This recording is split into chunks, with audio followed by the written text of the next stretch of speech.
اللهم صل على سيدنا محمد وعلى آل سيدنا محمد. أعوذ بالله من الشيطان الرجيم. بسم الله الرحمن الرحيم. الحمد لله رب العالمين، والصلاة والسلام على سيد المرسلين وعلى آله وصحبه أجمعين.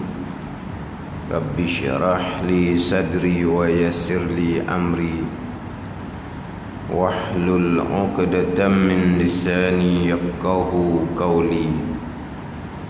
سبحانك لا علم لنا إلا ما علمتنا إنك أنت العليم الحكيم. ولا حول ولا قوة إلا بالله العلي العظيم. Kitab Pati Paridah, muka surat 32, baris yang ke-9 daripada atas. Pati Paridah, muka surat 32, baris yang ke-9 daripada atas. Qala al-muallifu rahimahullahu ta'ala wa nafa'ana bi'ulumihi amin. Sifatun nafsiyatun, satu jua, iaitu sifatun nafsiyatun, ataupun iaitu satu jua sifat nafsiyah ni, wujud. Arti nafsiyah ada itu dibangsakan kepada diri zat dan tidak bercerai ia dengan zat. Sifatun nafsiyatun. Kemudian di bawah tu sifatun salbiyatun. Muka surat sebelah sifatun ma'aniyun. Kemudian sifatun ma'nawiyatun. Sifatun satu mufrad, sifatun atu lafaz jamak, mufrad tasniyah jamak, mufrad satu, tasniyah dua, jamak tiga ke atas. Ni hak bahasa Arab lah.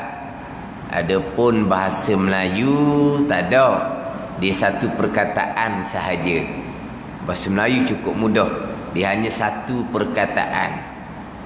Kemudian kalau dua, disebut dengan bilangan. Kita katalah satu sifat, dua sifat, tiga sifat. Ada ni. Kalau bahasa Melayu kita kan. Tapi kalimah perkataan tu sama. Ada pun orang putih dia ada singular plural, lain dah ejaan dia. Ada ni. Dia ada singular plural ni, dia lain dah ejaan. Arab pun samalah. Mufrad, tasniyah, jamak, lain dah dia punya ejaan dia. Adapun bahasa Melayu dah sama je. Kalau kita katalah seorang rasul, dua orang rasul, tiga orang rasul. Rasul je. Bahasa Arab seorang rasul, rasulun. Dua orang rasul, rasulani. Tiga orang rasul, rusulun. Lain dah tu. Kalau satu kitab, kitabun. Kalau dua, kitabani. Kalau jamak, kutubun. Jadi sebutan tu sudah bertukar. Kita dah sama je sebutan. Seorang rasul, dua orang rasul, tiga orang rasul, tapi sebutan sama. Itu bahasa Melayu. Jadi mudah pada ni. Bahasa putih dia dua, singular dengan plural. Dua ke atas tu plural. Arab dah. Dua tasniah. Sifatun sifatani. Sifatun jamak taksir dia panggil. Sifatun satu. Sifatani dua. Dua sifat. Sifatun tiga ke atas. Jadi di sini dia je dengan sifatun nafsiyatun, sifatun salbiyatun, sifatun ma'aniyun, sifatun ma'nawiyatun. Sebab apa? Sebab sifatun nafsiyatun hanya satu, wujud. Salbiyah ada 5, kidam sampai ke wahdaniyah. Ma'ani ada 7, kudrah sampai ke kalam. Maknawiyah pun sama, ada 7, kaunuhu qadiran sampai kaunuhu mutakalliman. Adapun nafsiyah satu je, sifat wujud. Jadi sifatun nafsiyatun. Ini asal dia gitulah. Walaupun kita ni kita jawi, tapi jawi tak jawi pun dia menggunakan kaedah Arab. Dia menggunakan kaedah Arab. Jadi selesai pembicaraan 13 sifat. Belum lagi selesai ni, sebab kaunuhu qadiran, kaunuhu muridan sampai kaunuhu mutakalliman belum lagi dibicarakan. Tetapi kitab Faridatul Faraid, Pati Faridah ni rumusan. Dia mengikuti jalan Imam Asy'ari. Yang mana jalanan Imam Asy'ari, sifat yang wajib kita mengetahui secara tafsil 13 wujud sampai ke kalam. Jadi selesai dah 13. Jadi sebelum nak sambung kaunuhu qadiran tu, jadi didatangkan pecahan sifat terlebih dahulu.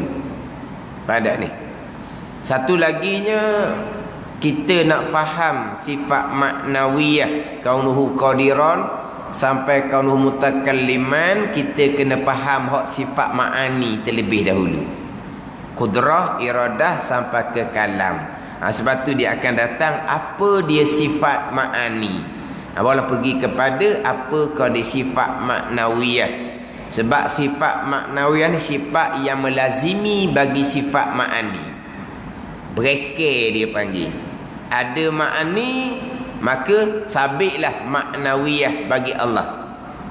Allah bersifat dengan sifat kudrah, Allah bersifat dengan kaunuhu qadiran. Jadi kaunuhu qadiran ni melazimi bagi kudrah. Jadi kita nak faham hak maknawiyah ni, kita kena faham apa dia sifat ma'ani. Apa dia sifat ma'ani?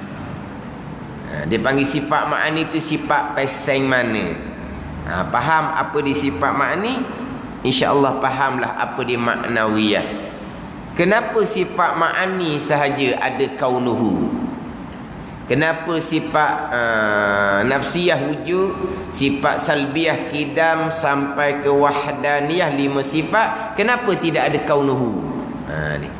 Ni secara fardu kifayah. Jadi pembahagian sifat ni, hak ni fardu kifayah. Untuk kita betul-betul memahami apa dia satu-satu sifat tu. Ni bukan pegangan ni. Ni untuk kita memahami wujud ni, sifat macam mana wujud ni. Kidam ni sifat macam tu sahaja. Lepas tu pergilah kepada nafsiyah, salbiyah, ma'ani, maknawiyah. Ini semua dipanggil istilah ilmu. Istilah ilmu ni ulama yang buat. Lepas tu tak sudut tanyalah, dalil hadis mana hak nafsiyah salbiyah. Ini istilah ilmu dengan bahawa ulama yang meletak nama-nama ni. Hak biasa tu buat misalnya macam ilmu tajwid itulah. Macam ilmu tajwid itu kan, dia letak panggilan dia apa tu? Tu iqlab, tu izhar, tu idgham. Pecah dua pula. Idgham bi ghunnah dengan bila ghunnah, pecah dua. Lepas tu ada ikhfa. Kenapa dia letak nama tu? Mana hak nama tu semua istilah yang dibuat oleh ulama. Ada ke Nabi bersabda ikhla, ikhfa, izhar, idgham? Tak ada tu, tapi ulama yang buat istilah tu. Pada ni ulama yang buat. Kalau kata ikhfa, sembunyi, apa makna sembunyi? Ikhla, tukar, apa makna tukar? Tu. Pada ni. Tapi kita tak pernah terjemah dah ikhfa sembunyi dah. Tapi asal lurah di ikhfa tu sembunyilah. Ikhla tu tukar, tu asal makna. Tapi itu semua istilah yang ulama buat nak memudahkan kita nak baca Quran. Tapi kalau ada hadis dah, izhar ke, ikhfa ke, ikhlak ke, tak ada hadis tu. Tu istilah ulama untuk memudahkan kita. Ni sama juga ni, pembahagian ni ulama yang buat nak jadi kita lagi kemah pemahaman kita. Sifat wujud tu sifat macam mana? Hak pegangan kita clear dah. Allah ada sedia kala, tidak ada kesudahan. Clear dah, selesai lah pegangan kitanya. Tapi dia nak bahas satu-satu pula ni. Sifat wujud ni sifat yang macam mana? Sifat kidam bakak ni sifat yang macam mana? Sifat kudrah iradah sifat yang macam mana? Faham dah kita kaunuhu qadiran, kaunuhu muridan yang melazimi bagi kudrah dan iradah. Jadi yang pertamanya sifatun nafsiyatun.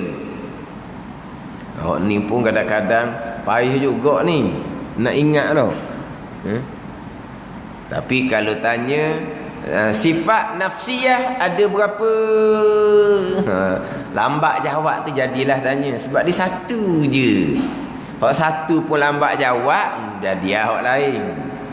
Sebab satu. Salbiyah 5, ma'ani 7, maknawiyah 7. Tanya hak satu cotek. Hak satu cotek tu. Sifat nafsiyah ada berapa? Duk tanya, duk mikir dia cukup ah. Hak satu cotek tu pun tak boleh nak jawab dengan segera. Sifatun nafsiyatun, satu je. Mana satu ni? Iaitu wujud, sesatu. Apa makna sifatun nafsiyatun ni? Erti, mana ertinya lah kalau kita biasa kau. Erti mana ertinya? Erti sifatun nafsiyatun ni ada itu sifat wujud tu dibangsakan, dinisbahkan kepada diri zat. Jadi diri itu nafsun, diri zat. Jadi dibangsa nafsiyah, dimasuk ia nisbah. Dia nisbah ni kita jemah dengan dibangsakan kepada nafsun, kepada diri. Jadi sifatun nafsiyatun ni, sifat wujud adalah nafsiyatun yang dibangsakan kepada diri zat. Tu terjemahan dia. Dan tidak bercerai ia dengan zat. Tu kita cerita semula, tidak bercerai. Dibangsakan kepada diri zat. Sehingga kan pandangan Imam Asy'ari, sifat wujud ni zat dah. Jadi sifat wujud ni ainul maujud dia panggil. Sifat wujud ni adalah diri kepada zat yang ada tu. Jadi seolah-olahnya kok sifat wujud bukan sifat. Sebab kita gini, sifat dengan zat berbeza. Sifat ni maqama bi ghairi, zat maqama bi nafsi. Maqama bi nafsi. Hatu zat. Ni istilah ni kita insya-Allah kita dak pelik benda ni, cuma bunyi kau Arab tu pelik. Jadi sifat maqama bi ghairi, perkara yang menumpang di yang lain. Ma tahayyaza bi ghairi. Perkara yang menumpang di yang lain. Kini kita buat contoh kepada hak makhluk. Mana sifat mani? Itu sifat. Dia menumpang di zat. Apa di zat? Gula. Jadi gula tu zat. Adapun mani sifat yang menumpang di yang lain, menumpang di gula. Jadi zat, sifat tidak ada yang tidak menumpang. Sifat mesti menumpang. Ada ni. Menumpang di zat gula. Jadi zat gula ni maqama binafsi, barang yang berdiri sendiri, yang tidak menumpang di yang lain. Sifat bukan, zat gula ni menumpang di yang lain ke tak? Sifat gula menumpang juga, kena duduk dalam bekas. Bukan menumpang maksud begitu. Adakah zat gula ni perlu kepada benda lain? Ada. Cuma dah bekas, cerita lain tu. Adapun gula, gula mesti menumpang di mani, mesti menumpang di zat gula. Memang tidak boleh pisau. Boleh tak kita pergi kedai, saya tak mau beli zat gula, saya nak beli sifat mani yang menumpang di gula. Tak boleh. Pada ni. Sebab sifat mesti menumpang di yang lain. Adapun zat tidak menumpang di yang lain. Ada ni. Itu beza antara sifat dengan zat. Sebab tu nanti kita akan masuk kepada sifat yang keempat. Qiyamuhu ta'ala binafsi. Berdiri Allah Ta'ala dengan sendiri. Itu makna kepada zat. Sebab apa? Sebab Allah ni zat, diri Tuhan yang wajib ada, yang bersifat dengan sifat kesempurnaan. Apabila Allah Ta'ala ni zat, diri Tuhan yang wajib ada, pastilah zat berdiri sendiri, tidak menumpang di yang lain. Kalaulah menumpang di yang lain, makna Allah bukan zat, Allah hanya sifat jua. Mustahil. Sebab Allah bukan sifat, Allah bukan kudrah, Allah bukan iradah. Allah zat yang wajib ada, yang bersifat dengan kudrah. Allah zat yang wajib ada, yang bersifat dengan iradah. Kudrah, iradah, sifat yang ada di zat Allah. Allah adalah zat yang wajib ada, bukan sifat. Bila Allah zat, Allah berdiri sendiri, tidak menumpang di yang lain. Sebab Allah adalah zat, Allah bukan sifat. Tu baru boleh faham molek qiyamuhu ta'ala binafsi. Kita bicara dahulu. Kenapa Allah bersifat dengan qiyamuhu ta'ala binafsi? Sebab Allah zat.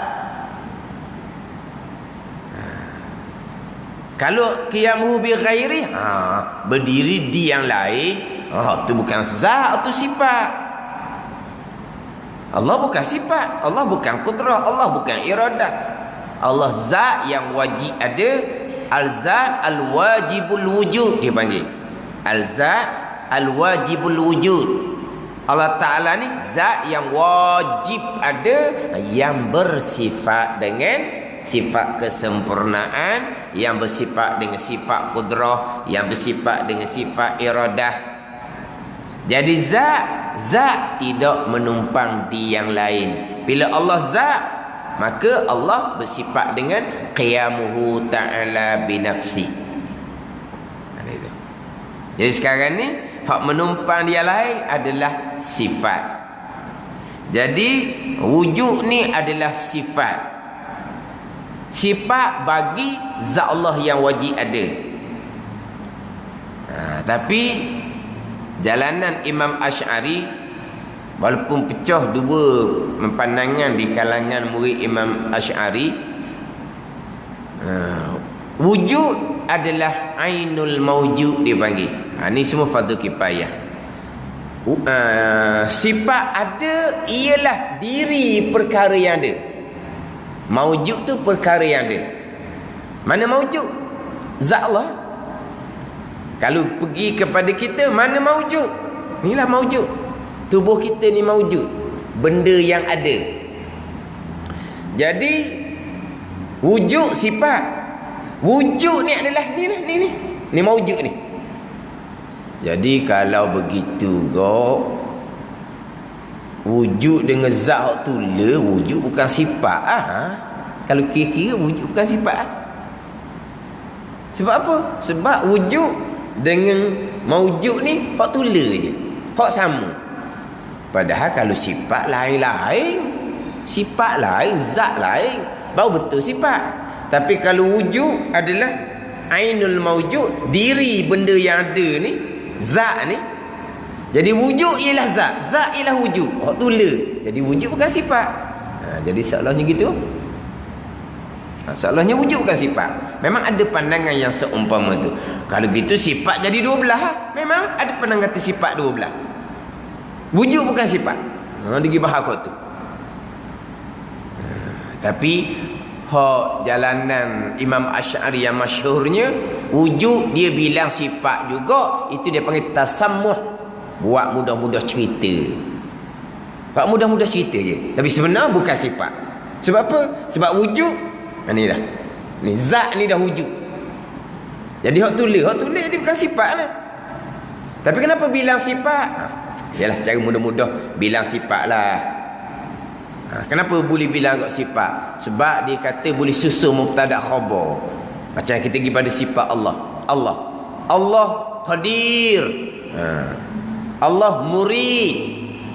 Allah Maujud. Boleh susun mubtada khabar tu. Allah ialah yang kuasa. Allah ialah yang berkehendak. Allah ialah yang ada.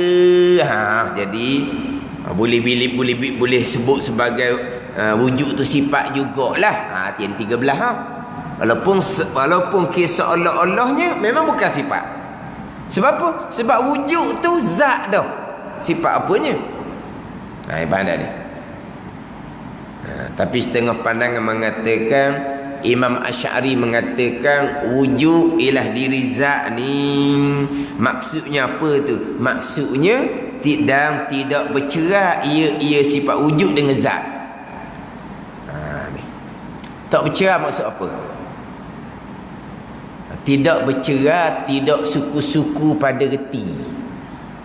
Dia sebenarnya sifat dengan zat memang bercerai, perkara lain-lain. Tapi kenapa kata sifat nafsah, sifat wujud tidak bercerai? Tidak bercerai pada reti. Faham tak? Tidak bercerai pada reti.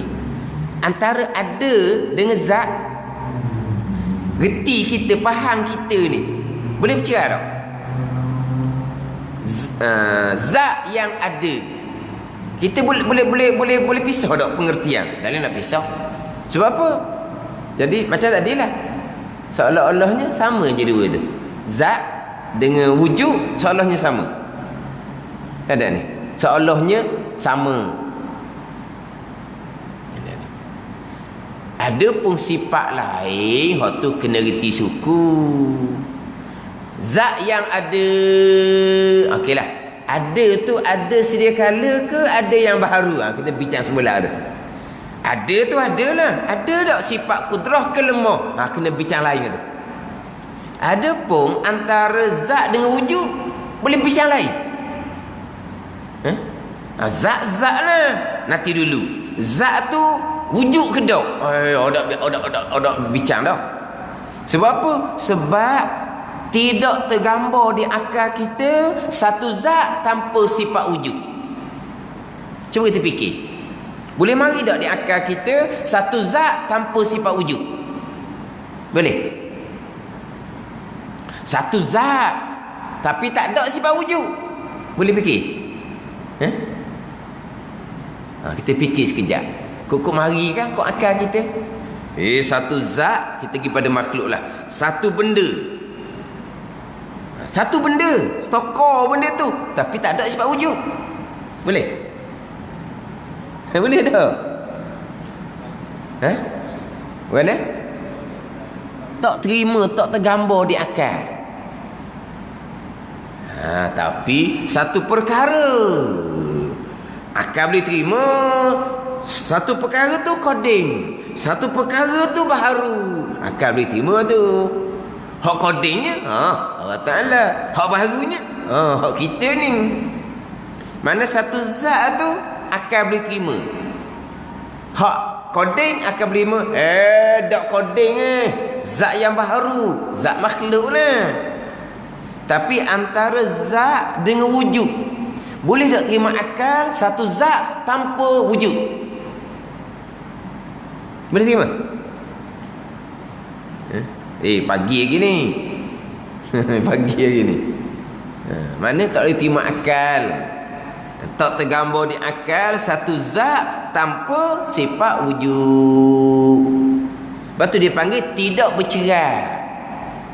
Tidak bercerai pada reti. Kalau kata wujud tu sifat, memanglah suku-suku. Sifat lain, zat lain, bercerai. Suku-suku asing-asing. Tapi sini dia kata tidak bercerai, tidak bercerai pada reti. Reti yang sama. Antara zat dengan sifat wujud, reti yang sama. Sifat lain kita bincang semula. Pada ni, sifat lain kita bincang semula. Tapi zat dengan wujud tu hak sama, hak tula je, seolah-olahnya. Batulah pandangan Imam Syarif mengatakan wujud ainul mawjud. Wujud adalah diri perkara yang ada. Jadi hak tula seolah-olah seperti hak tula sebab tak bercerai pada reti. Tapi lain-lain sebab wujud adalah sifat. Zat Allah adalah zat. Jadi sifat seumpama ni lah dipanggil sifat yang dibangsakan kepada diri, sifat yang dibangsakan kepada zat. Sebut kata wujud, akal kita ni tuju kepada diri lalu dah. Pomak ada ke tak? Pomak ada. Ada tu otak kita nampak di tubuh pomak lalu dah. Ada ni. Sebut kata pomak ada ke tak? Pomak ada. Jadi kita dengar kata pomak ada ni, otak kita, pemahaman kita terus tuju kepada diri pomak, tubuh pomak. Pomak ada. Nanti dah mikir dulu zat pomak ada ke tak. Sudah mikir dah lah. Sebut kata ada. Hati kita, pemahaman kita terus tuju kepada diri pomak tu. Kemudian pomak ada ni, pomak ada tak sifat kudrah? Tak ada, lama dah terlantarnya. Tu bicara semula. Pomak ada tak sifat kudrah? Pomak gagah sekarang ni. Boleh menyakur, boleh berkebun dah. Sebelum tu je dia terlantar. Jadi hak sifat lain, sifat kudrah ke, sifat lemah ke, kita bincang semula. Tapi antara zat dengan sifat wujud, tu hak tula je, seolah-olahnya getih lalu dah. Kalau kata pomak ada, mana hati kita, pemahaman kita direct tuju kepada diri pomak, zat pomak. Diri tu dipanggil nafsi, nafsiyah, sifat yang dibangsa kepada diri. Sebut kata wujud, mana apa ni, kita terus tuju kepada diri perkara. Sifat bangsa diri, nafsiyah. Tu je, nak faham kat tu je. Dan kalau kita tu balik, memanglah gitulah dah. Ke mana? Wujud lah, ada lah. Tapi otak kita tak tuju lagi kepada diri seseorang. Tak dah. Sebut kata ada.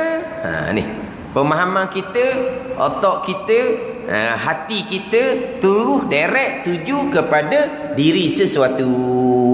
Diri sesuatu dia panggil nafsi, nafsiyah. Diri zat tu lah.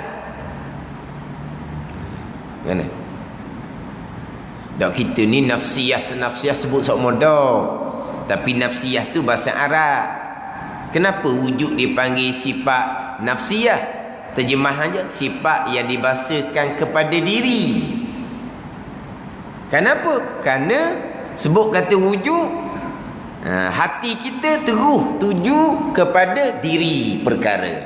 Itu sifat bahasa diri. Itu pandangan Imam Asy'ari mengatakan dah. Satu pandangan lah. Sebab dia kalau murid Imam Asy'ari sendiri pun berkhilaf pada dua pandangan. Apa maksud wujud adalah ainul maujud. Wujud adalah diri sesuatu perkara yang ada. Jadi maknanya macam wujud ni bukan sifat lah jadinya. Sebab kalau sifat lain, zat lain. Tiba-tiba wujud tulah zat. Zat tulah wujud. Jadi bukan sifat. Betul? Ada depan mengatakan sifat dua belah. Wujud bukan sifat. Wujud tu zat Tuhan dah wujudnya. Zat Tuhan tu dah wujudnya. Tapi hak kebanyakannya wujud tu sifat. Tapi walaupun wujud tu sifat, sifat yang dibangsakan kepada zat tu dah. Sifat yang dinisbahkan kepada diri, kepada zat. Tak bercerah, mana apa tak bercerah pada reti. Tak bercerah pada reti. Sifat lain pun tak boleh bercerah juga hakiki dia. Sifat lain pun tak boleh bercerah. Tadilah boleh bercerah tak manis dengan gula? Tak boleh. Tak boleh bercerah antara manis dengan gula. Tu manis pindah ke dalam air, tu sifat manis tu. Menumpang di zat air pula, dah zat gula larut dalam zat air. Jadi sifat manis di gula pun duduklah pula di zat air. Sebab apa? Sifat zat gula sudah larut dalam zat air. Tapi makna boleh tak kita nak pisahkan antara manis dengan zat gula? Tak boleh. Tak boleh. Sifat mesti berada di zat. Sifat manis mesti berada di zat gula. Tidak ada sifat tanpa zat. Dan tidak ada zat tanpa sifat. Mana dua-dua antara zat dengan sifat tu tak bercerah. Hakiki dia memang tak bercerah, tapi pada makna bercerah kita boleh fikir. Sifat ada satu perkara, sifatnya macam mana sifat, tu bercerah pada reti, kita boleh fikir semula. Adapun antara zat dengan sifat wujud, tak bercerah pada reti. Hak tula je antara, seolah-olahnya hak tula antara sifat wujud dengan zat. Sebab tu dipanggil sifat wujud ni sifat yang dibangsakan kepada diri zat. Sebab bila sebut kata ada, maka hati seseorang ni akan tuju kepada diri perkara. Itu sifat nafsiyah. Walaupun hak ni fardu kifayah pun, hak kita mengaji sifat 20 ni memang kita tak lepas daripada sebut istilahnya nafsiyah, salbiyah, ma'ani, maknawiyah. Jadi kita kena nafsiyah, sifat bahasa diri. Sebab apa? Sebut kata ada, hati kita, akal kita direct tuju kepada diri perkara. Itu sifat bangsa diri.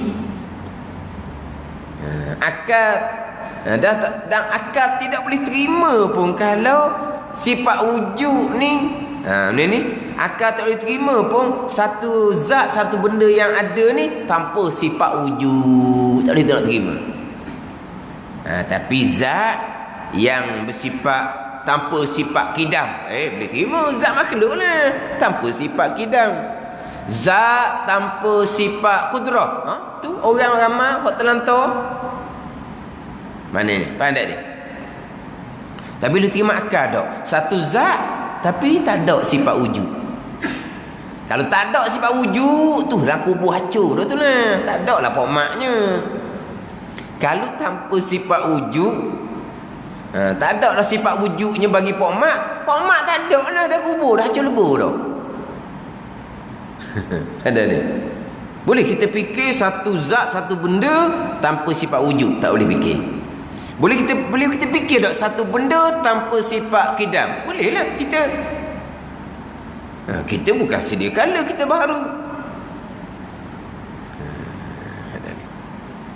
Itu sifat nafsiyah, sifat yang dibangsakan kepada diri perkara. Sifat salbiyah, sifat salbiyah hak 5 ni pula ni. Diterjemah dengan sifat yang dibangsakan kepada nafi, kepada ketiadaan. Erti diletak makna salbiyah dahulu, kemudian ada berapa di bawah tu. Adapun sifatun nafsiyatun disebut dulu satu, iaitu sifat wujud. Apa makna nafsiyah? Baru didatangkan makna nafsiyah. Hak ni sifat salbiyah, didatangkan makna sifat salbiyah dahulu. Kemudian ada berapa?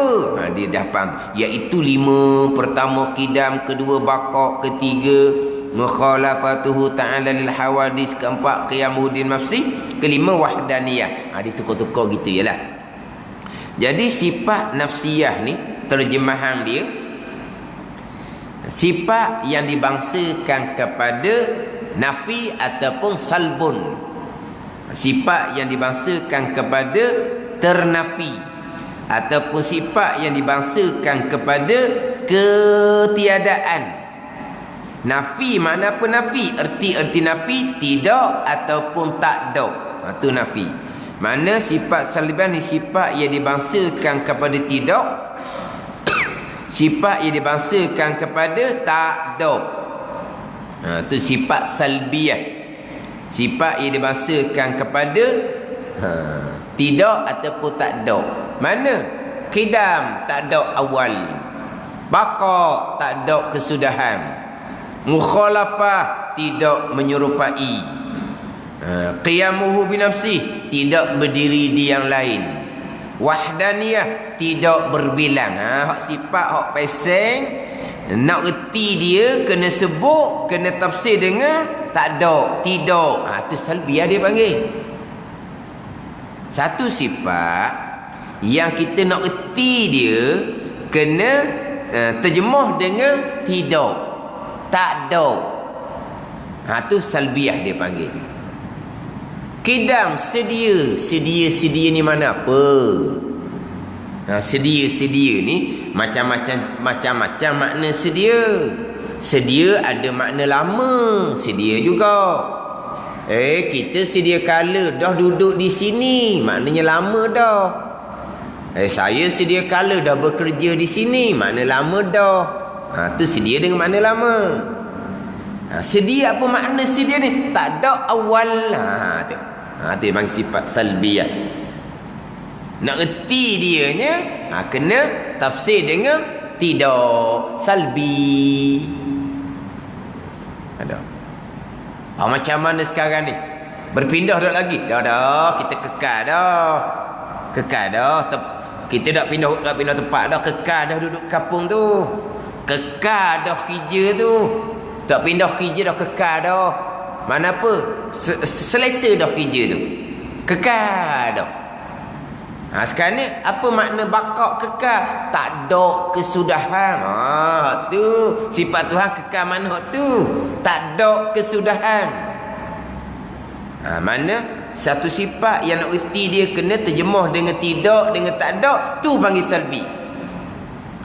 Adapun kalau kita kata kuasa, kuasa tidak lemah. Tidak lemah tu bukan kita nak erti kuasa dengan tidak lemah, tu lazim dia je. Bila sebut kata kuasa, tidaklah lemah. Kalau sebut kata mengetahui, tidaklah jahil. Bila sebut kata mendengar, tidaklah peka. Tu lazim dia. Dah nak erti kuasa kena terjemah dengan tidak lemah. Dah. Sebut kuasa terfaham dah. Tidak lemah tu lazim dia. Bila kuasa tidak lemah mana? Bukan tidak lemah tu nak erti kuasa, bukan. Tapi tidak ada permulaan tu lah nak erti makna sedia. Tidak ada kesudahan tu lah nak erti makna kekal. Kan tidak gimana lain jadinya. Ada ni. Itu sifat salbi. Sifat yang dibangsakan kepada tidak, tak ada. Itu salbi. tidak menyerupai, tidak berdiri di yang lain, tidak berbilang. Tidak berbilang. Dia kalau kita buat misal kepada sifat salbi hak makhluk, si panggil sifat salbi juga. Sifat salbi hak makhluk, salbiah tu lah. Sifat salbi hak makhluk ni contohnya mandu. Apa dia mandu? Tidak boleh anak. Ni mandu lah.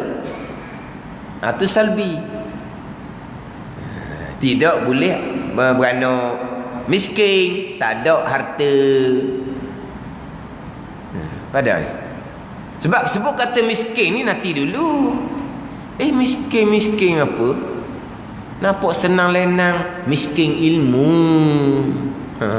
Ada ni. Ada. Miskin tak ada harta. Nak kerti dia, kena terjemah dengan tak ada. Miskin apa? Miskin tak ada harta. Pada ni. Bujang. Tahu bujang? Tak ada tok laki. Ni bujang. Hak bahasa Terengganu lah. Bujang bahasa buku ni hak belum berkahwin tau. Hak belum berkahwin dia panggil bujang belaka. Lelaki dengan perempuan pun panggil bujang tau. Mana budak lelaki yang belum berkahwin bujang. Budak perempuan yang belum berkahwin bujang. Ke tak panggil bujang? Tak panggil bujang dak. Hak lelaki je kita panggil bujang. Tu ada bujang seorang rumah tak berkahwin lagi. Kau puan panggil bujang kau. Kita kalau sebut kata bujang, orang puang janda. Bujang ni mana apa ni? Tak ada tok laki dia mati dah. Bujang. Tu salbi lah dia panggil. Nak reti satu-satu sifat tu terjemah dengan tak ada.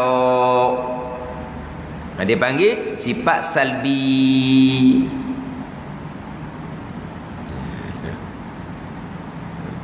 Cuma kalau kita kata tak ada anak.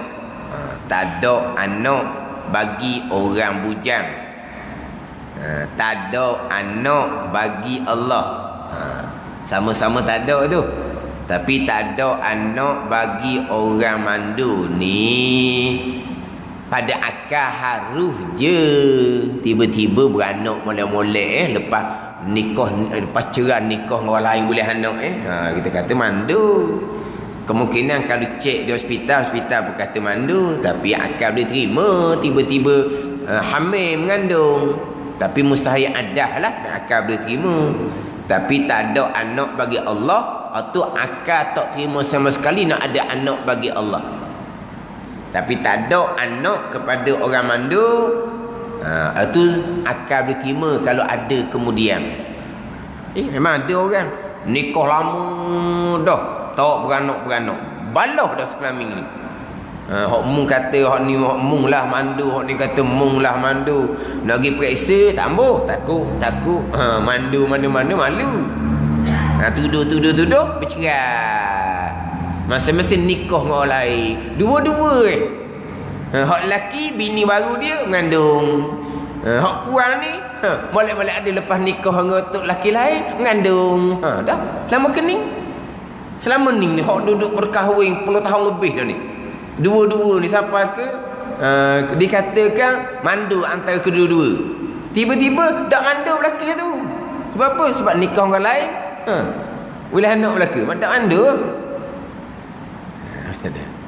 Nak ceritanya ada ke tak ada, jadi ke tak jadi, perbuatan Allah Subhanahu wa taala.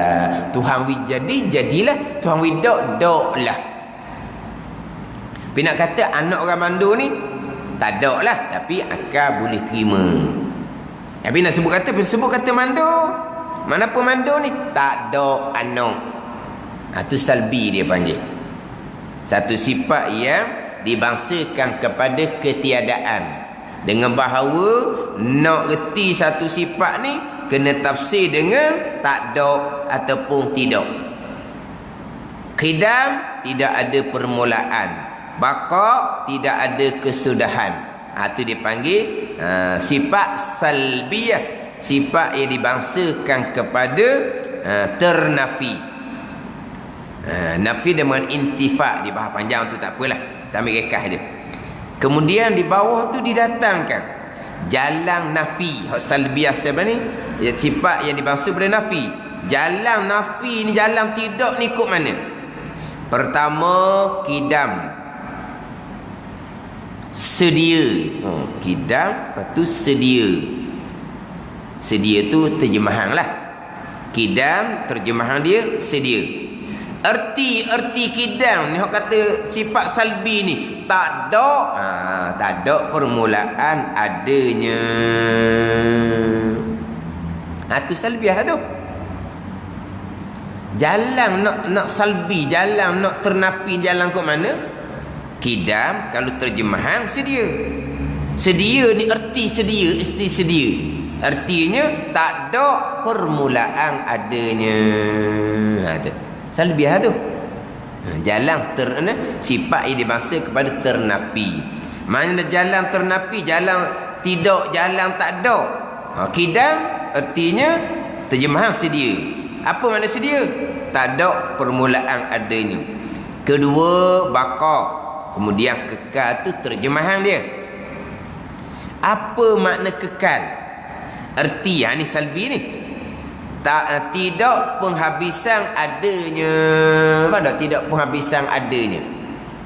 Ayat itulah mikir. Tidak ada penghabisan. Tidak penghabisan adanya. Ada Allah, tak ada penghabisan. Mikir pening pula. Jangan pening lah. Ada kita, ada tak penghabisan? Ada lah. Meninggal dunia. Kita panggil meninggal dunia dah. Dah panggil meninggal dunia dah. Habis. Habis ke mana dah? Masuk dalam kubur dah. Habis dah kita panggil. Sebab apa? Ada penghabisan. Ada kita, ada penghabisan. Ada pun kekal, bakok sifat Allah. Mana apa? Tidak ada penghabisan adanya ada Allah. Ada Allah, tak ada penghabisan. Tak ada su kita panggil. Su faham tau? Tak ada su, tak ada akhir. Itu makna kepada bakok. Terjemahan dia kekal. Jadi tak ada kesudahan ni lah dipanggil salbi. Sifat yang dibangsakan kepada ketiadaan. Mana apa? Kidam, ketiadaan permulaan. Salbi. Bakok mana apa? Ketiadaan kesudahan. Salbi. Salbiyah. Itu saja. Yang ketiga, mukhalafatuhu lil hawadis. Dia tak datangkan terjemahan. Ia datang apa makna salbi bagi mukhalafatuhu lil hawadis. Tadi kidam didatangkan terjemahan sedia. Baqa didatangkan terjemahan kekal. Tiba-tiba mukhalafatuhu lil hawadis ni tak ada terjemahan. Apa nak jimat dah. Kalau terjemah panjang pula. Bersalahan dengan segala yang baharu yang dipanjang. Tak terima. Apa salbi bagi mukhalafah? Sifat yang dibangsa kepada ternapi, kepada ketiadaan tu. Erti mukhalafah tidak menyerupai yang baharu. Dia mukhalafah terjemahan bersalahan Allah Ta'ala dengan segala yang baharu. Apa makna bersalahan? Mukhalafah mana apa? Tak serupa. Gitu. Itu salbi. Tidak menyerupai yang baharu. Mukhalafah ni. Mukhalafah semua kitanya. Bersalahan. Ni gening, ni gening. Bersalahan lah tu. Ke mana? Ke mukhalafah Allah yang baharu. Allah berlawan dengan makhluk ke macam mana? Mukhalafah mana apa? Allah berselisih dengan makhluk. Allah berlawan dengan makhluk. Ada. Mukhalafah mana apa? Tak serupa. Tu salbi tu. Tak serupa tu makna salbi. Sifat yang dibangsakan kepada ternapi, sifat yang dibangsakan kepada ketiadaan. Ketiadaan serupa Allah Ta'ala dengan yang baharu. Itu makna mukhalafah. Kalau kita mukhalafah ni kok ikhtilaf tu lah. Waktu gitu orang ni gini akhirnya bala. Gitulah. Mukhalafah lah. Begitu begini bala. Boleh ke kawi. Dah kuat sangat bala, boleh ke kawi. Duk mukhalafah semua, duk berselihing semua. Tapi mana pun mukhalafah Allah Ta'ala ni, maksudnya Allah Ta'ala ketiadaan menyerupai. Allah tak serupa dengan makhluk, Allah tak serupa dengan yang baharu. Itu makna salbi. Yang keempat, qiyamuhu binafsih. Pun tidak didatangkan terjemahan juga. Terjemahan dia berdiri Allah dengan sendiri. Berdiri Allah dengan itu terjemahan. Berdiri ni makna Allah bangun duduk. Berdiri. Kalau bangun duduk tidak mukhalafatuhu ta'ala lil hawadih lah. Kan yang ketiga mukhalafah kan. Bangun duduk ni hak ni hawadih, makhluk adalah bangun duduk.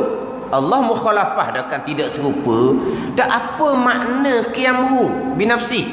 Makna maksud ni, makna terjemahan berdiri dengan sendiri. Itu makna pergi kepada alih bahasa terjemahan. Apa sebenarnya maksud? Maksud dia salbi lah. Apa salbi dia? Erti ni hak ni salbi ni. Tidak berkehendak pada yang menjadi akan dia akan Allah, atau tidak berkehendak pada zat yang menumpang Allah padanya. Atau di sini dang lah, sebab kedua-dua tu adalah salbi kepada qiyamuhu binafsi. Apa dia salbi? Ketiadaan hak daripada qiyamuhu ta'ala binafsi. Yang pertama, Allah Ta'ala ni ketiadaan berkehendak pada yang menjadi. Sebab Allah kidam kan, Allah sedia kala. Berkehendak pada yang menjadi ni hak asal tak ada. Macam kita asal tak ada. Berkehendaklah kepada Tuhan yang menjadikan kita. Adapun Allah Ta'ala ni kidam sedia kala. Jadi qiyamuhu ta'ala binafsi makna yang pertama, Allah tidak berkehendak. Ketiadaan berkehendak Allah kepada yang menjadi. Itu salbi. Satu makna. Makna yang kedua, dia datang sini dengan atau. Dahulu qiyamuhu ta'ala binafsih dia terjemah macam mana? Dia kata ada dua makna. Dulu kita di muka surat 14 dahulu, kelima qiyamuhu binafsih. Kemudian dia kata ada dua makna. Kedua-dua makna ni lah makna kepada qiyamuhu ta'ala binafsih, bukan atau. Kedua-dua ni ialah makna salbi kepada qiyamuhu ta'ala binafsi. Kalau atau ni pilih antara dua. Dah, bukan pilih antara dua makna salbi ni, bukan. Kedua-dua ni lah makna kepada qiyamuhu binafsi. Terjemahan dia berdiri dengan sendiri. Dia makna dia salbi. Makna apa ni? Ternapi, ketiadaan. Makna dia macam mana? Ternapi, berkehendak pada yang menjadi, ataupun ketiadaan berkehendak pada yang menjadi, tidak berkehendak pada yang menjadi. Itu salbi. Itu makna yang pertama. Makna yang kedua, tidak berkehendak kepada zat yang menumpang Allah padanya. Mana apa ni? Tuhan ketiadaan berkehendak kepada zat yang menumpang Allah padanya, pada zat. Siapa Allah tidak berkehendak pada zat yang menumpang Allah padanya? Sebab Allah zat, Allah bukan sifat. Kalau Allah sifat, barulah berkehendak kepada zat. Allah zat ke sifat? Allah zat yang wajib ada, yang bersifat dengan sifat kesempurnaan. Allah zat. Bila Allah zat, Allah tidak berkehendak kepada zat yang lain untuk Allah menumpang padanya. Sebab zat maqama binafsi, perkara yang berdiri sendiri, yang tidak berkehendak kepada zat yang lain. Jadi Allah Ta'ala zat, maka Allah Ta'ala tidak berkehendak kepada zat yang lain. Itu salbi kepada qiyamuhu binafsi. Jadi dua. Satunya salbi mana apa? Qiyamuhu ta'ala binafsi, ketiadaan berkendak pada yang menjadi. Yang keduanya, ketiadaan berkendak kepada zat yang lain, sebab Allah adalah zat, Allah bukan sifat. Itu dua makna salbi bagi qiyamuhu binafsi. Kita bicara panjang dah tu sifat yang kelima tu. Qiyamuhu ta'ala binafsi. Kita sifat 20. Hak biasanya kalau tanya mungkin tak boleh jawab, bab pegangan tu okeylah. Kaunuhu. Satu laginya qiyamuhu binafsi. Ni kalau suruh buat jawapan soalan, soalan ni lah soalan tak ada ABC tu. Kalau soalan ABC ni mungkin dia boleh ketanda hak mana-mana. Soalan tak ada ABC. Apa makna qiyamuhu ta'ala binafsi? Bukan makna terjemahan ni. Terjemahan berdiri dengan sendiri. Apa makna salbi bagi qiyamuhu ta'ala binafsi? Mana apa salbi dia? Ketiadaan berkendak pada yang menjadi, sebab Allah qadim. Ketiadaan berkendak pada zat yang lain, sebab Allah zat, Allah bukan sifat. Ada. Kena gitulah. Kenapa ketiadaan berkendak pada zat yang lain? Berkendak pada zat ni sifat. Allah bukan sifat. Bukan Allah tu ialah kudrah. Allah ialah iradah. Kudrah sifat yang ada di zat Allah. Iradah sifat ada di zat Allah. Allah zat yang wajib ada. Bila Allah zat yang wajib ada, zat Allah tidak berkendak kepada zat yang lain. Sebab apa? Sebab Allah bukan sifat, Allah zat. Tapi hak salbi yang pertama tu, ketiadaan berkendak pada yang menjadi, itu mudah. Sebab Allah kidam. Bila Allah kidam, tidaklah berkendak pada yang menjadi. Sebab yang berkendak pada yang menjadi adalah benda yang baharu, asal tak ada. Nak ada, berkendak pada Tuhan yang menjadikan. Adapun Allah kidam, tidak berkendak pada yang menjadi. Itu salbi kepada qiyamuhu binafsi. Salbi yang kedua, ketiadaan berkendak kepada zat. Sebab Allah zat, Allah bukan sifat. Yang kelima, wahdaniyah. Terjemahan dia esa, satu. Temu satu pun boleh, tapi kita sedap dengan esa. Tapi dalam kitab kita dahulu terjemah dengan tunggal. Wahdaniyah artinya tunggal. Kena kitab mana? Tunggal dalam kitab kita ni. Keenam, wahdaniyah sifatun salbiyatun. Sifat ini bangsa kepada ketiadaan. Keesaan Allah, erti Allah esa, tunggal. Tunggal. Samalah tu. Satu, esa, tunggal, samalah. Tapi tunggal dak sebut. Allah tunggal. Allah tunggal ni ibu tunggal, bapa tunggal, anak tunggal. Boleh lah. Tu anak tunggal tu atau manja. Boleh lah. Allah tunggal. Tak cerita lagi hak tunggal hak ada dalam hutang. Tu tunggal kau tu. Kita ni sebut satu pun rasa dok pandu. Esa. Apa makna esa? Apa makna esa? Erti wahdaniyah terjemahan esa. Apa maksud salbi dia? Tidak berbilang-bilang. Tidak berbilang-bilang zat Allah, atau tidak bersusun berkapuh zatnya zat Allah. Jadi panjang sikit. Tidak berbilang pada zat, pada sifat, pada perbuatan. Tidak berbilang pada zat, pada sifat, pada perbuatan.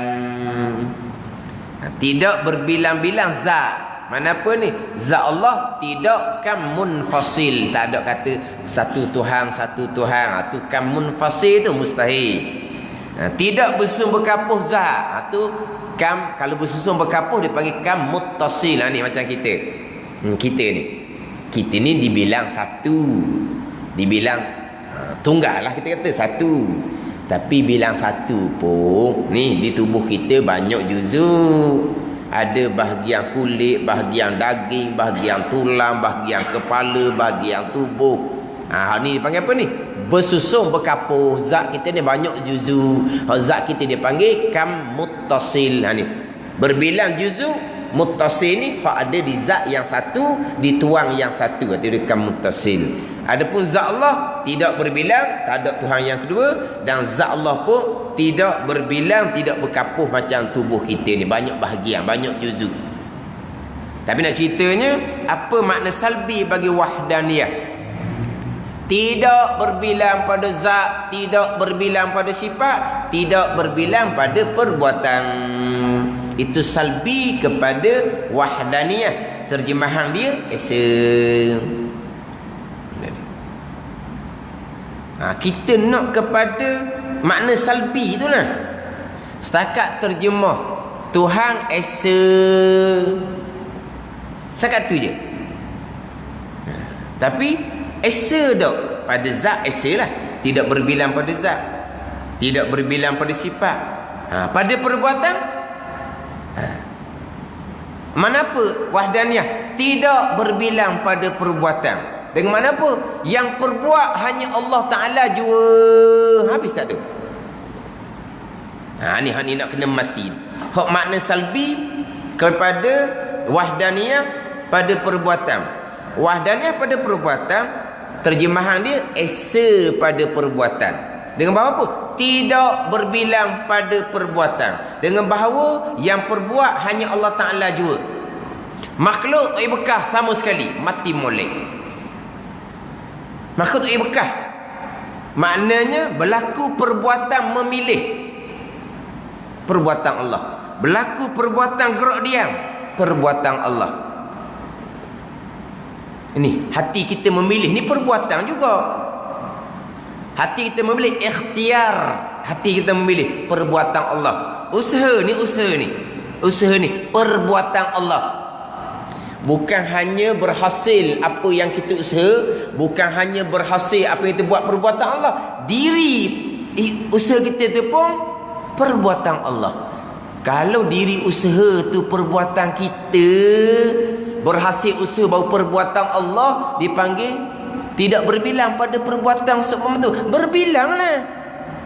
Mana berbilang?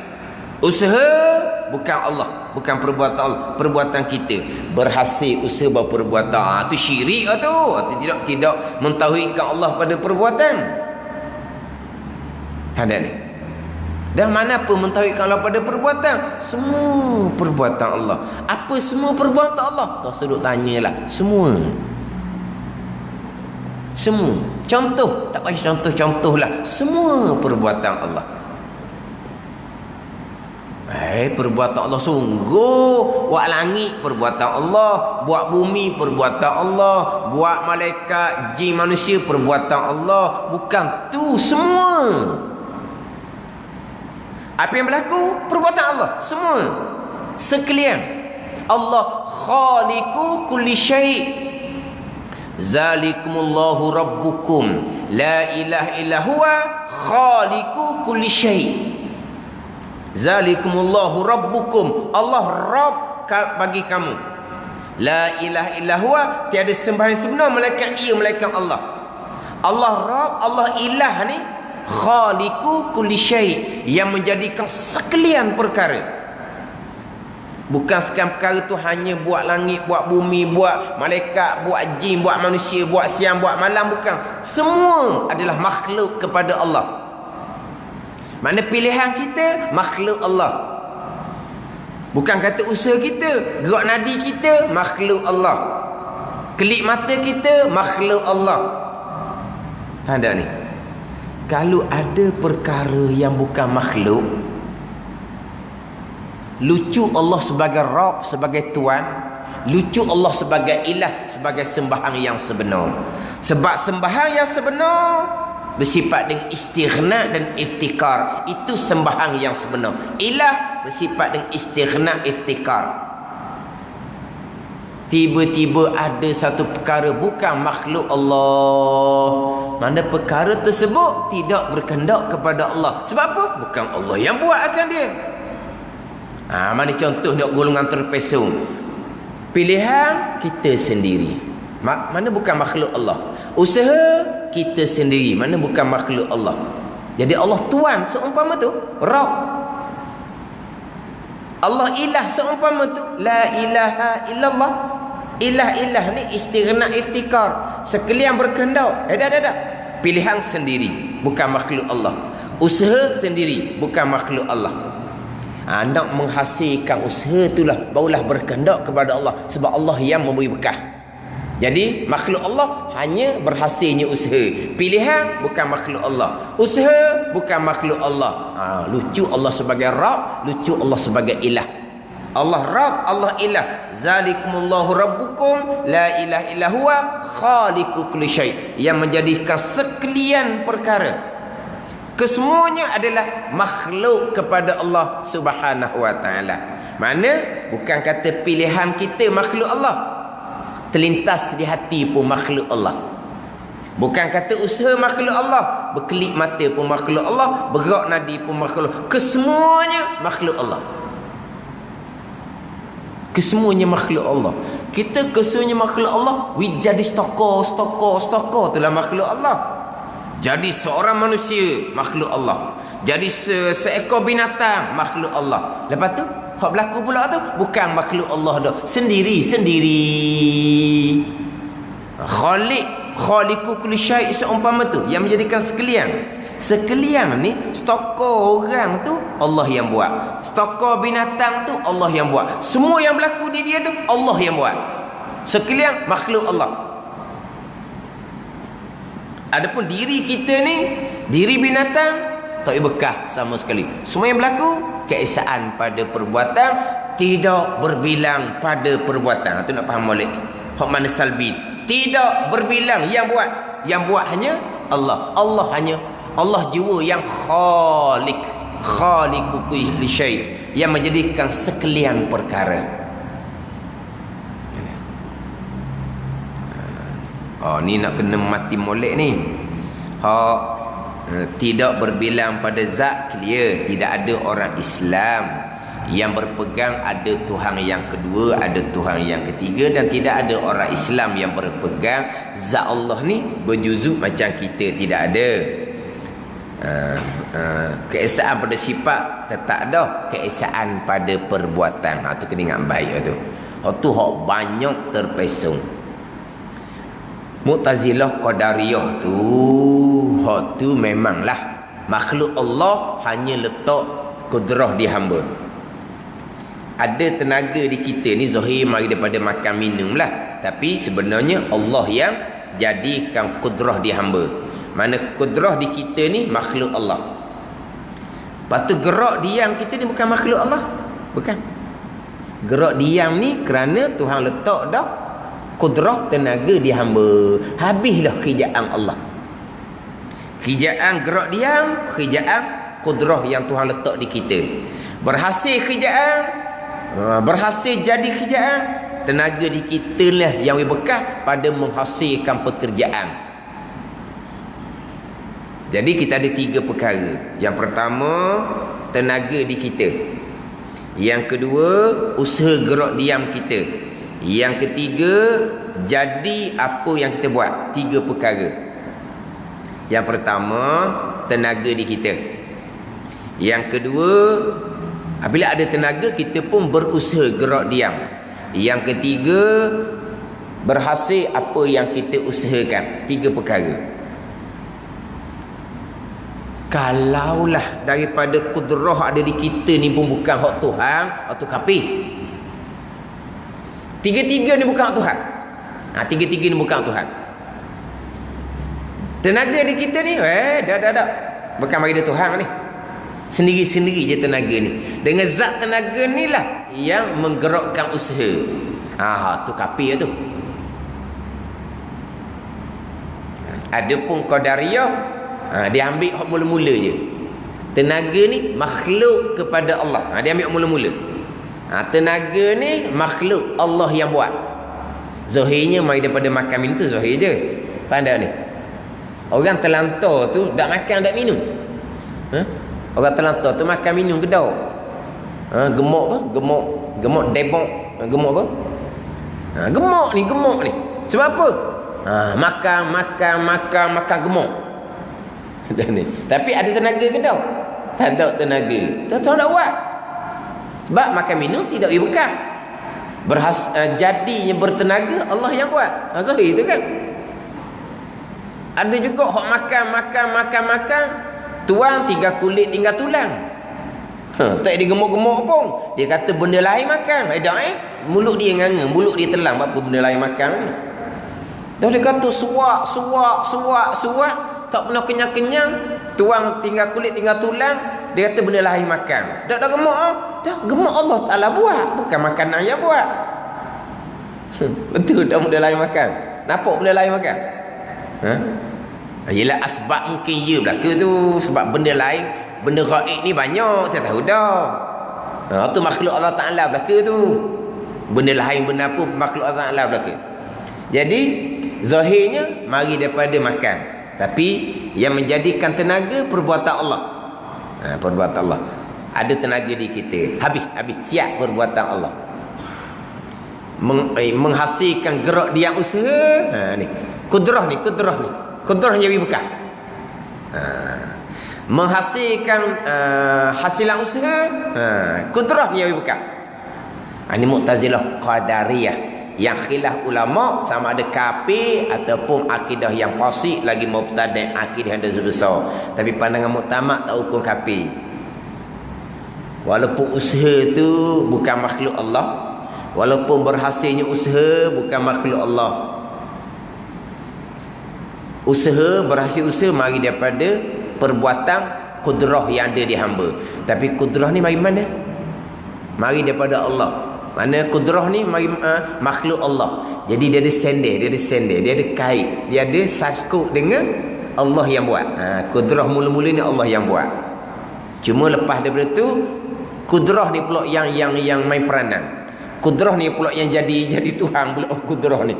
Dia makhluk asalnya. Kudrah ni makhluk yang Tuhan letak di hamba. Tapi makhluk Tuhan letak di hamba ni ambil alih kuasa jadi khalik pula dah. Khalik apa?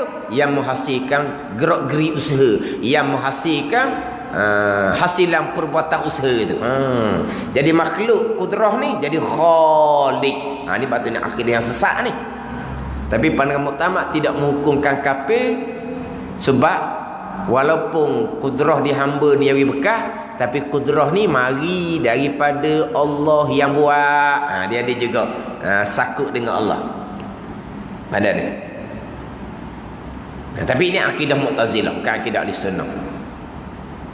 Akidah Ahli Sunnah tiga ni makhluk Allah. Ni keesaan pada perbuatan. Tiga ni makhluk Allah. Okeylah, letak tenaga di hamba memang makhluk Allah. Qadariyah pun dikata Allah yang jadikan. Usaha ni pun makhluk Allah. Berhasil usaha pun makhluk Allah. Bukan kudrah yang buat. Bukan kudrah yang Tuhan letak di hamba yang buat. Kudrah ni makhluk juga. Makhluk tak boleh bekal. Khalik hanya Allah. Mati situ je. Keesaan pada perbuatan Allah je yang perbuat. Makhluk tidak perbuat. Jadi kudrah di hamba ni makhluk tidak perbuat, tak boleh bekal. Tu sahaja. Mana diri usaha ni pun Allah yang buat makhluk. Berhasil usaha pun Allah yang buat makhluk. Mana tiga-tiga ni makhluk. Boleh dipanggil keesaan pada perbuatan. Hanya Allah khalik. Menghasilkan tenaga di hamba Allah khalik. Menghasilkan usaha hamba Allah khalik. Menghasilkan perbuatan usaha hamba jadi itu Allah khalik, khaliku kulli syai, yang menjadikan sekalian perkara. Tu sudahlah. Tiba-tiba sekarang timbul pula mengaku ahli sunnah. Mengaku ahli sunnah. Tapi bukan ahli sunnah. Ini punah belaka ni. Mensyirikkan Allah pada perbuatan. Okey. Kudrah di hamba memang Allah yang jadikan. Hamba pun berusaha. Berhasilnya usaha hamba yang ketiga ni Allah yang jadikan, bukan usaha yang berkah. Ni Allah yang jadikan, berhasil usaha. Tapi diri usaha ni hamba sendiri. Oh, dia lucu situ, dia syirik situ. Dia syirik situ. Ni orang mengajar ni, orang mengajar ni, bila diperingatkan dia lawan pula. Dok, usaha ni hamba nah. Kudrah yang Tuhan letak di hamba yang buat gerak usaha ni. Cuma tak bagi berkah. Kalau bagi berkah jadi qadariyah. Tak bagi berkah. Tapi diri usaha hak hamba, bukan ahli sunnah gitu. Apa ada ni? Ini beringat molek. Orang sekarang ni kadang-kadang membaca sendiri, dia rasa macam hak dia lah hak betulnya. Orang sekarang ni. Kita ngaji pondok ni memanglah kadang-kadang kita ni tak panjang akalan. Kita hanya tegur royak kita ambil faham, tegur royak kita ambil faham. Kita tak ada memikir sendiri. Tak ada. Jadi kalau kita kata kok macam-macam tak terbuka, memang kita apa tegur cerita kita ambil, tegur cerita kita ambil. Begitu je.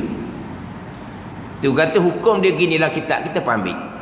Tunggu dak cerita pun wakil kita masa kita dekat macam kita tunggu dak cerita kita pun dak cerita. Sekarang dia hebat dikaji belaka. Kita ni ulama karang di negara Arab ni suasana yang kita dak ngaji biasa tu. Kita betul-betul ambil Allah tu je. Bab pegangan ke bab hukum fiqh kita ambil Allah tu je. Oleh ni dia banyak pakai pandangan sendiri. Ini masalah. Bab pegangan habis cerita.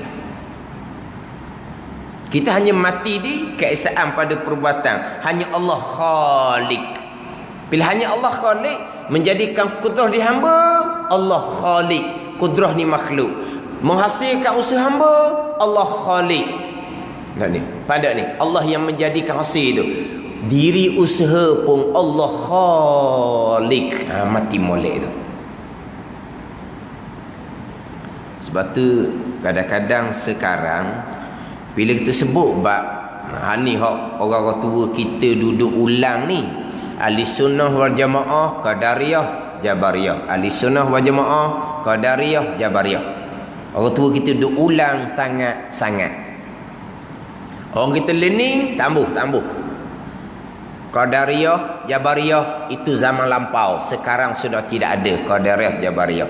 Sekarang adanya liberal, plural, lepas tu inilah hak apa? Inilah macam-macam hak fahamang tu. Liberal, plural tu hak tu bukan orang Islam dah. Plural, agama betul belaka. Masuk syurga dengan jalan masing-masing. Tu orang kafir faham gitu. Plural ya belaka kan agama ni kan nak pada kebaikan belaka kan. Jadi masing-masing masuk syurga dengan jalan masing-masing. Ada pula pasal gitu. Tu bukan cerita orang Islam tu.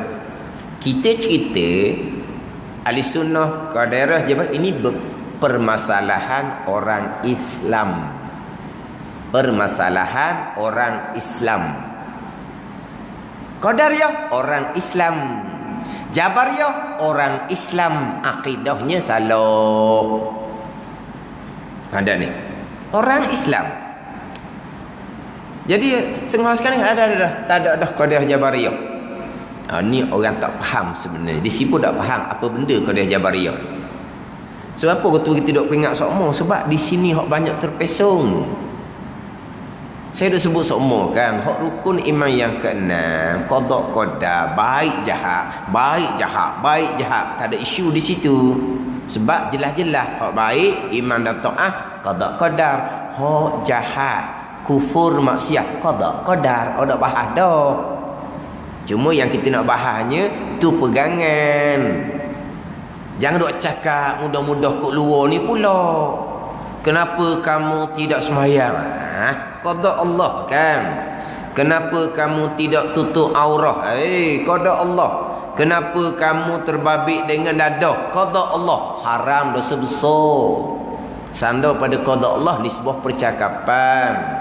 Pegangan clear dah. Jadi nak jaga bab percakapan. Bab pegangan clear dah tunya. Tapi sekarang ni bukan bab ikhtiar usaha. bab perkara jahat qada Allah pun terpesong dah. Tanda ni. Terpesong dah. Saya beberapa kelas saya sebut dah hak masalah hak berlaku kemalangan di Johor, kematian berpunca daripada seorang perempuan yang positif dadah, yang sudah dijatuhkan hukuman oleh mahkamah. Tiba-tiba ada orang yang menyandarkan perkara tu kepada takdir Allah. Tak boleh. Waktu benda salah, jangan sandar pada takdir Allah, haram, dosa besar. Tapi ada orang ni digi sandar kepada takdir Allah, haram. Pegangan dia macam mana? Pegangan dia okey. Bila percakapan dia disandar kemalangan yang berpunca daripada dadah tadi ni kepada takdir Allah, pasti dia berpegang perkara itu takdir Allah. Pegangan betul. Salahnya di mana? Tidak ada adab. Yang mana kita wajib beradab, jangan sesekali sandar perkara jahat kepada qada Allah.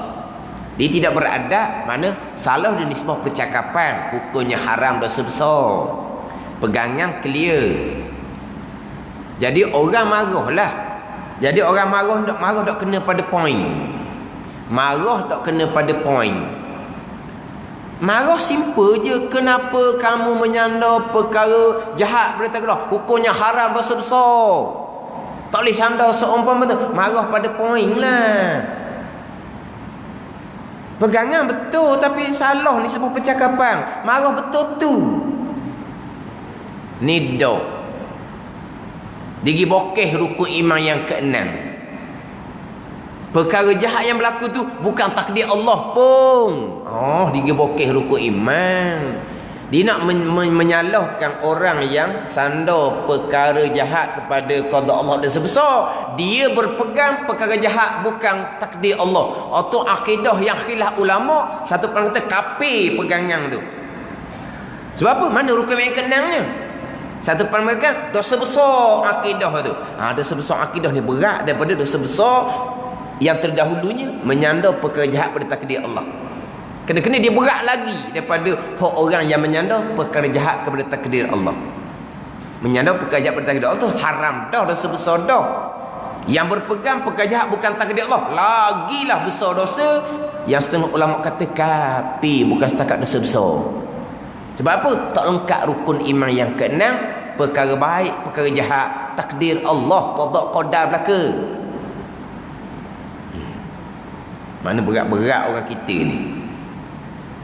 Tapi hak masalah saya sebutnya perkara jahat, qada qadar, itu tak ada isu sebab rukun iman yang keenam, cuma kena jaga ni sebuah percakapan, adab. Bab itu usaha. Bab itu usaha. Tak ada ditajuk rukun yang keenam. Tu kena orang tu duduk main semua tu. Ahli sunnah, qadariyah, jabariyah. Ahli sunnah, hamba ada pilihan dan perbuatan, tidak ia bekah. Qadariyah, hamba ada pilihan dan perbuatan, memberi bekah.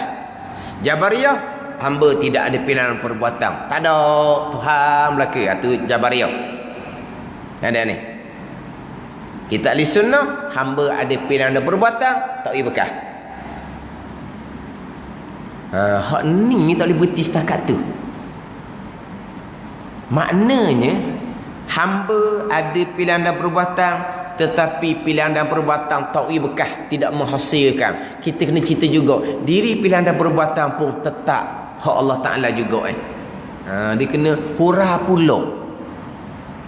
Tidak setakat berhenti ahli sunnah, hamba ada pilihan dan perbuatan, hamba ada usaha. Usaha tu hak hamba, tapi tak boleh bekah. Akhirnya ada orang faham diri usaha tu hak hamba sendiri, cuma tak boleh bekah. Salah. Jangan ni. Jadi nak jaga daripada qadariyah, nak jaga daripada jabariyah, tak jadi juga ahli sunnah. Nak kata qadariyah, dia kata usaha tak boleh bekah. Qadariyah usaha boleh bekah.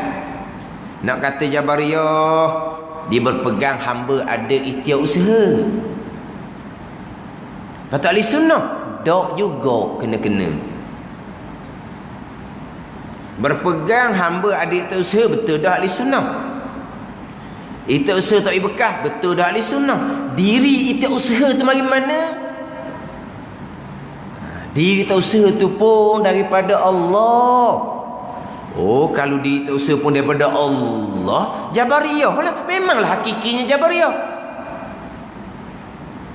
Ada ni. Gini je. Kita berpegang ada ikhtiar usaha, tapi jangan kita lari daripada daripada keesaan ke sekaliannya perbuatan Allah. Makna pilihan kita pun makhluk Allah, usaha kita pun makhluk Allah. Jangan lari daripada rukun iman kenang. Sekalian qada dan qadar, berarti pilihan pun qada dan qadar, usaha pun qada dan qadar. Kena mati waktu dulu. Jadi kalau pilihan kita pun makhluk Allah, diri usaha kita pun makhluk Allah, pilihan kita pun qada qadar Allah, usaha kita pun qada qadar Allah, tak ada lah. Memanglah tak ada hakikinya. Oh, Jabariyah, memanglah hakikinya Jabariyah. Dah beza kita dengan Jabariyah. Kita berpegang hamba ada pilihan dan perbuatan, tapi pada zahir je. Sebenar-benar balik pada keesaan pada perbuatan lah. Sebenar-benar balik pada rukun yang kenang lah. Sekian qada dan qadar. Memanglah tak ada. Di ikhtiar pilihan hakiki milik Allah. Baik, kena mati molek. Ikhtiar pilihan hakiki, pilihan yang sebenar-benar milik Allah. Allah yang Allah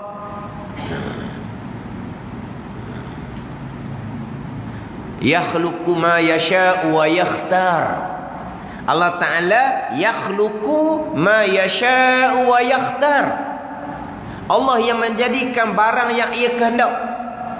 Wa yakhtar, Allah yang memilih akan barang yang dia kehendak. Siapa khalik yang hakiki? Allah.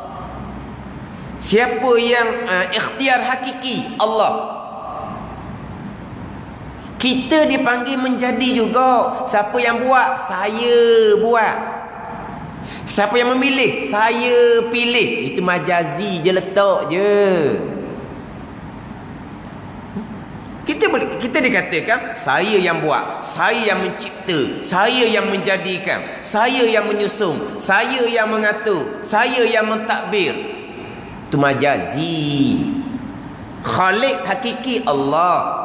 Ikhtiar hakiki Allah. Mudabbir yang mengatur hakiki Allah. Sebab apa? Keesaan pada perbuatan.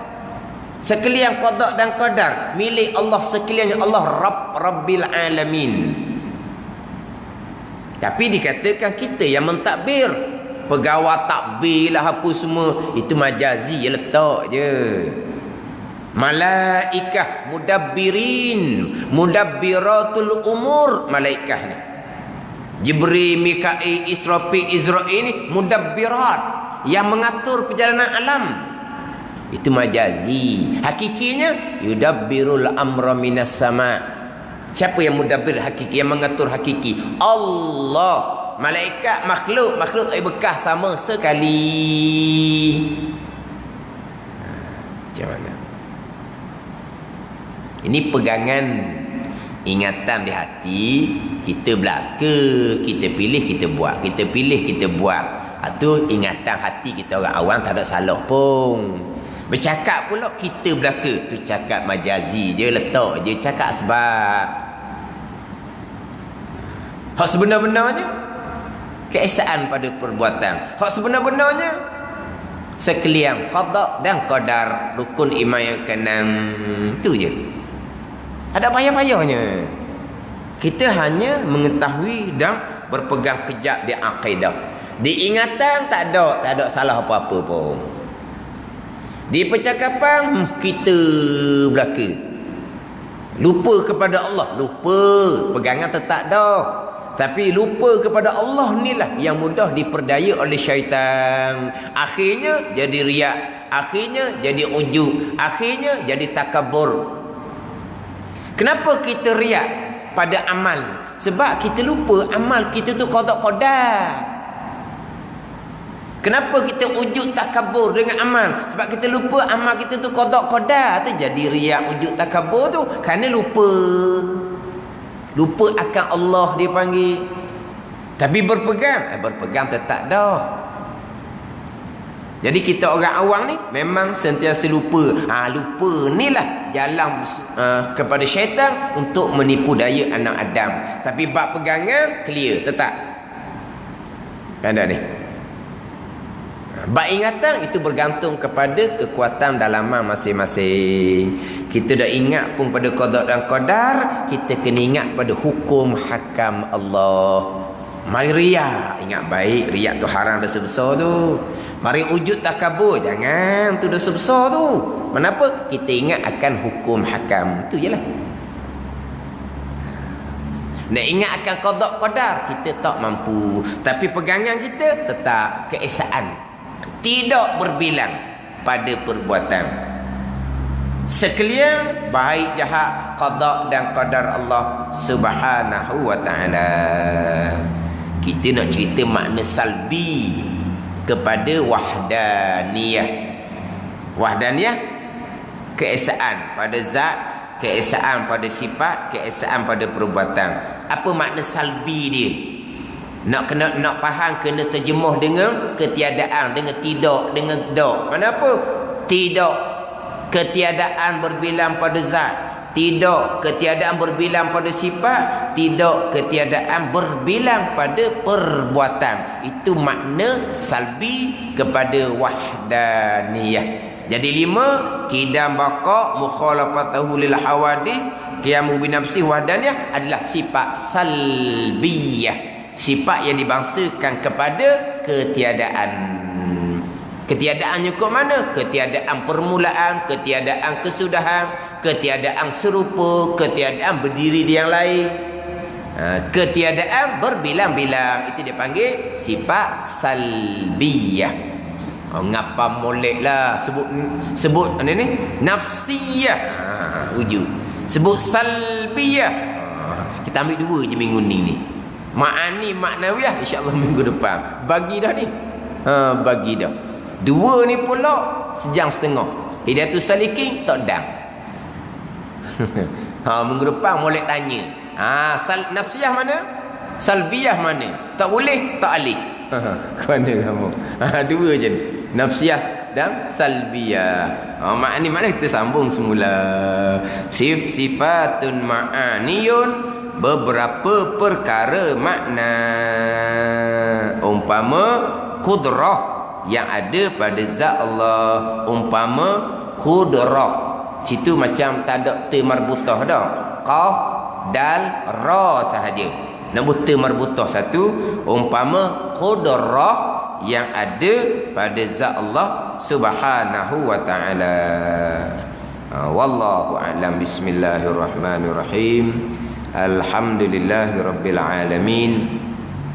Wassalatu wassalamu ala sayyidil mursalin wa ala alihi wa sahbihi ajma'in.